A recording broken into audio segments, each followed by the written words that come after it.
আজ আলোচনা করব সুলতান মেহমেদ ফাতি সিরিজের ৪৫ নাম্বার পর্বে কি কি হতে পারে। এর সাথে আপনাদের সুলতান মেহমেদ ফাতি সিরিজের কিছু আপডেট নিউজ জানাবো।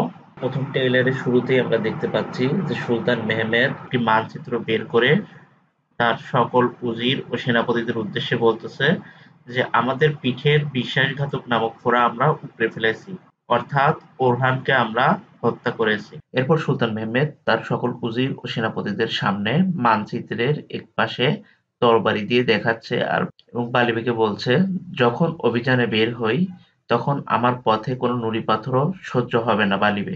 অর্থাৎ সুলতান যখন যুদ্ধে বের হবে তখন ওই পাশ থেকে যেন সুলতানের উপর কোনো আক্রান্ত না হয় বা দেশের উপর কোনো আক্রান্ত না হয়, সেই বিষয়ে বালিবেকে বলছে। এরপর বালিবে বলতেছে, আমি সামনে যা পাবো তা পদদলিত করে সামনের দিকে এগিয়ে যাব সুলতান। অর্থাৎ বালিবে বলতেছে যে পথে যদি কোনো বাধা আসে সেটা আমি পদদলিত করে সামনের দিকে এগিয়ে যাব। এরপর আমার দুইজন যোদ্ধাকে কনস্টান্টিনোপলে প্রবেশ করতে দেখতে পাচ্ছি এবং তারা বলতেছে, কনস্টান্টিনোপলকে দেখে বলতেছে যে কনস্টান্টিনোপল এখন একটি বিজিত শহর। আমরা এখানে থাকা অবস্থায় কনস্টান্টিনোপলকে বিজয় হয়েছে বলা যাবে না। ওই দুইজন যোদ্ধাকে দেখে স্ত্রী বলছে যে আপনারা কেন এসেছেন ভাই।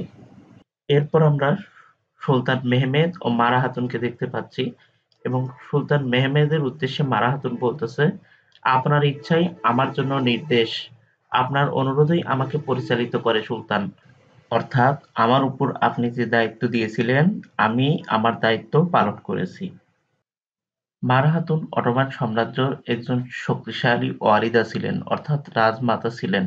তিনি সুলতান মেহমেদকে নিজের সন্তানের মতোই ভালোবাসতেন। তাছাড়া সুলতান মেহমেদের শৈশবকাল মারা খাতুনের কাছেই কেটেছে।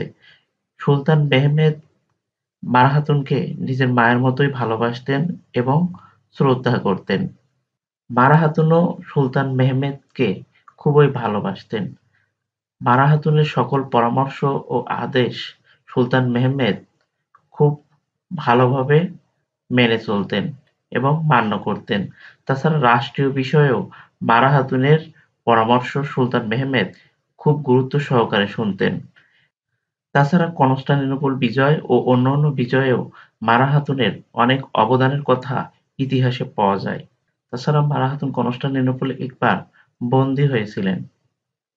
তাছাড়া সুলতান মেহমেদ সকল বিষয়ে মারা খাতুনের সাথেও পরামর্শ করতেন এবং তার পরামর্শগুলো খুব গুরুত্ব সহকারে শুনতেন। বিভিন্ন তুর্কি গণমাধ্যম ও সংবাদের তথ্যমতে মারা খাতুন আগামী পর্ব অর্থাৎ ৪৫ নাম্বার পর্বে থেকে বিদায় নেবার সম্ভাবনা রয়েছে এবং তৃতীয় সিজনে আবার ফিরে আসবে। দ্বিতীয় সিজন আগামী মাসেই শেষ হয়ে যাবে, অর্থাৎ ৫০তম পর্বের মধ্য দিয়ে মেহমেদ ফাতে সিরিজ দ্বিতীয় সিজন শেষ হবে।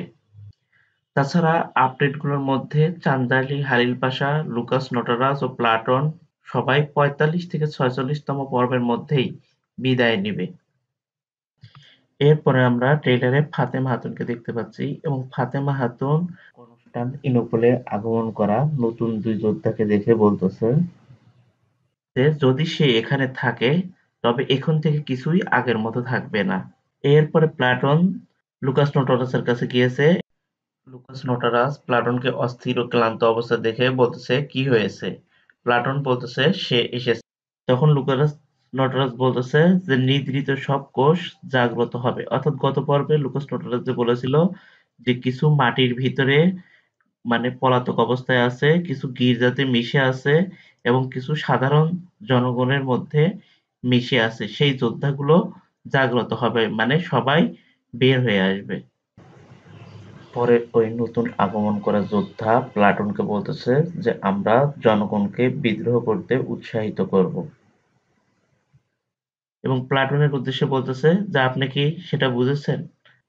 ফাতেমা খাতুন ওই নতুন যোদ্ধা ও প্লাটুনকে ফলো করতে করতে গির্জার কাছে চলে আসে, অর্থাৎ তারা যেখানে সভা করছে সেখানে চলে আসে এবং তাদের একত্রে দেখে ফাতেমা খাতুন বলেন, বিশ্বাসঘাতকরা, ফাতেমা খাতুন যে প্লাটুন ও ওই যোদ্ধাকে ফলো করতে করতে তাদের সমাবেশে বা গির্জার কাছে চলে এসেছে সেটা কিন্তু প্লাটুন দেখতে পেয়েছে এবং এরপরে আমরা ট্রেইলারে দেখতে পাচ্ছি যে ফাতেমা খাতুনকে বন্দী করা হয়েছে। এরপর আমরা ট্রেইলারে দেখতে পাচ্ছি যে সালতুক ফাতেমা খাতুনকে সব জায়গায় খুঁজছে এবং মোস্তফা সালতুককে বলতেছে যে সালতুক তুমি শান্ত হও, কিন্তু সালতুক মোস্তফাকে বলতেছে যে ফাতেমা নেই, আমি কিভাবে শান্ত থাকবো মোস্তফা। এরপর আমরা ট্রেইলারে দেখতে পাচ্ছি মুফতি ফখরুদ্দীন এফেন্দি অর্থাৎ ফাতেমা খাতুনের বাবা সুলতান মেহমেদের কাছে এসেছেন এবং সুলতান মেহমেদকে বলতেছেন যে সুলতান ফাতেমাকে কোথাও পাওয়া যাচ্ছে না, আমার ভয় তাকে অপহরণ করা হয়েছে।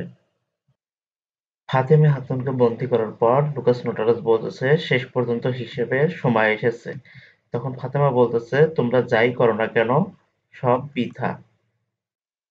এরপর সিরিজে নতুন আগমন করা যোদ্ধা মাস্টার আকামেনন লুকাস নোটারাস ও প্লাটুনকে বলতেছে যে তোমাদের এখান থেকে বের হওয়ার একমাত্র চাবিকাঠি হলো আমাকে মেহমেদের কাছে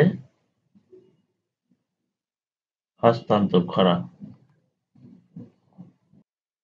জাহানুশ পাশা বালি বেগে বলতেছে যেখানে নিশ্চয় অন্য কিছু ঘটছে। এরপর আমরা ট্রেলারে দেখতে পাচ্ছি যে দোয়ান আগা ও সালতুক একে অপরের সাথে কথা বলতেছে এবং দোয়ান আগা সালতুককে বলতেছে যে এই তদন্তে তুমি আমার সাহায্যকারী হবে, আমি তোমার সাহায্যকারী হব না। অর্থাৎ তদন্ত বলতে দোয়া নাগা এখানে ফাতেমা খাতুনকে খুঁজে বের করা ও চান্দারলি হালিল পাশা যে গুপ্তের সংঘর কথা বলেছে তাদেরকে খুঁজে বের করার কথা বলেছেন। এরপর মাস্টার আকান মেনন বলতেছে যে হয়তো আমরা এই শহর তুর্কিদের কাছ থেকে মুক্ত করব, আর না হলে এই শহরকে তুর্কিদের জন্য জাহান্নামে পরিণত করব। এখানে চান্দালি হারির পাশা ও দোয়ান আগাকে দেখতে পাচ্ছি এবং চান্দালি হারির পাশা দোয়ান আগাকে বলতেছে যে কিছু ঘটলে সুলতানের কাছে যেও না, প্রথমে আমার কাছে এসো, আমার হুকুমই, এবং সে গর্ব করে বলতেছে যে আমার হুকুমই সুলতানের হুকুম। চান্দালি হারির পাশার বিশ্বাসঘাতকতা আস্তে আস্তে এভাবেই প্রকাশ পাবে। এরপরে সালতুক ফাতেমাকে খুঁজতে খুঁজতে ফাতেমাকে যে জায়গায় রেখেছে সেই জায়গায় পৌঁছে যায় এবং সেখানে সেখানে সালতুকের সাথে আকামেমনের সৈন্যদের লড়াই হচ্ছে। এরপর আমরা চান্দারলি হালিল পাশাকে সুলতান মেহমেদের সামনে আসতে দেখেছি এবং চান্দারলি হালিল পাশা সুলতান মেহমেদকে বলতেছে যে একটি সংগঠন গড়ে উঠেছে সুলতান, এর নেতা কে বা এটি কোথায় গিয়ে শেষ হবে তা কেউ জানে না সুলতান। তখন সুলতান মেহমেদ চান্দারলি হালিল পাশাকে বলতেছে যে আমি জানি, অর্থাৎ রিস্তো যে স্থপতি প্রধান, রিস্তো যে প্রথম থেকেই সবকিছু দেখতেছিল এবং সে এসে সুলতান মেহমেদকে সবকিছু বলে দিবে।